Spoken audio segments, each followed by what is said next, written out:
easy to use. So now what we need to do is, I'll show you quickly one more way. So since we declared these variables, members, and I expected these members over here as well. So one option is available if at all your parameter names are similar to your what we called as member names in a constructor.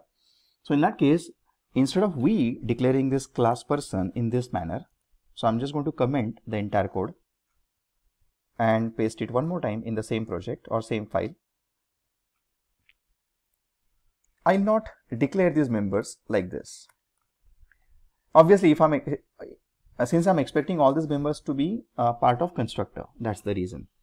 I will not even be assigning these members in this manner. So since I'm expecting number, name and address to be the name of the members itself, so instead of declaring those members and assigning those members over here, we can use another shorthand syntax. Instead of we using number and colon number as then name colon string, what we can do is we can put a keyword here itself as in public. So we can just make it available more like a member. So you will find out we don't have to declare those members separately and assign these parameter values separately to those members. And then we can just keep on using this dot number, this dot name and this dot address, these contents as it is. So one more time, what I'm going to do is I am going to transpile this content into the JavaScript file and let's see what it generates. So here I'll use clear console. Then we will be compiling TS into JS one more time.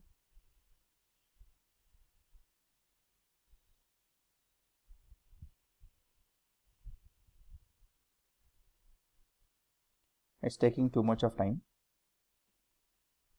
And now let's try to run this over here.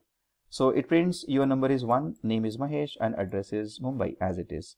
If I switch to VS Code, you will see in .js what it has done is it has the commented content as it is picked up, and then it has used a simple constructor function so that it can define a person class just like earlier, and then it has defined a prototype function is added, and then we declared the function using or created an object using new keyword and we called a get details. So it's exactly the same thing. As I said, optional parameter or name default parameter concept, it used if else behind the scene. Instead of that in TS we simply authored this much.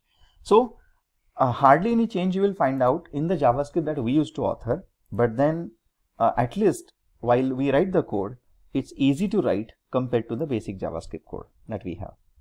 So if I switch back to Notepad, what we discussed so far in this discussion is that generally for declarations we can use typical let keyword for variables.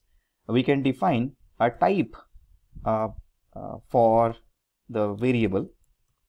Then we can define any as in another type. Then we talked about it's strictly kind of, you can say, casted variable.